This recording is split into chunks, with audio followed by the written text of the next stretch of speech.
Hi friends, ఈరోజు నేను చూపించబోయే రెసిపీ బ్రొకోలీ బజ్జీలు. చాలా టేస్టీగా, చాలా సింపుల్గా, చాలా బాగుంటాయి ఫ్రెండ్స్. మీరు కూడా తప్పకుండా ట్రై చేసి మీకు ఎలా వచ్చాయో మాకు తెలుపుతూ ఉండండి ఫ్రెండ్స్, కామెంట్ రూపంలో. ప్రాసెస్లోకి వెళ్ళిపోదాం ఫ్రెండ్స్. బ్రొకోలీని శుభ్రంగా కడుక్కొని చిన్న చిన్న పీసెస్గా కట్ చేసుకోవాలి. కొద్దిగా లావుగా కట్ చేసుకోవాలి. స్టవ్ వెలిగించుకొని బాండి పెట్టుకొని ఆయిల్ వేసి పెట్టుకున్నాను. ఒక బౌల్లో శనగపిండి తీసుకొని తగినంత ఉప్పు, మీ కారానికి తగ్గట్టుగా కారము, కొద్దిగా వంట సోడా, కొద్దిగా జీలకర్ర ఇట్లా కొంచెం క్రష్ చేసుకోండి. కొద్దిగా వాము, ఇది కూడా క్రష్ చేసుకోండి.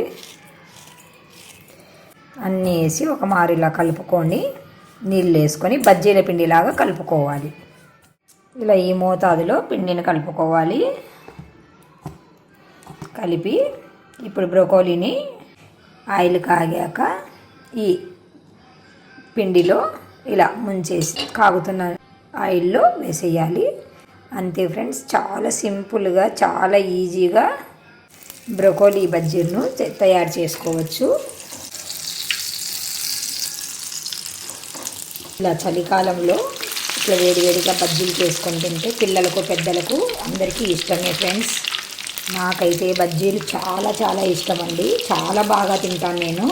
మీరు కూడా తప్పకుండా ఇలాంటి చిన్న చిన్న ఐటమ్స్ ఇంట్లోనే ఓపిక తెచ్చుకొని చెయ్యండి ఫ్రెండ్స్. బయట ఫుడ్ చాలా వరకు అవాయిడ్ చేయండి ఫ్రెండ్స్.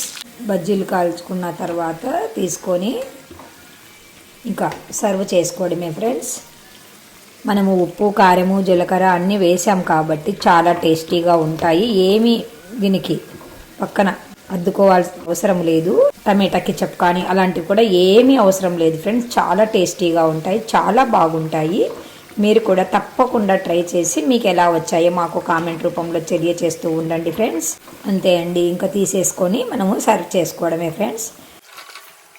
చాలా టేస్టీగా ఉంటాయండి. నేను తిని టేస్ట్ చేసిన తర్వాతనే నేను మన ఛానల్లో పెడతానండి. ఓకేనా ఫ్రెండ్స్? By bye friends.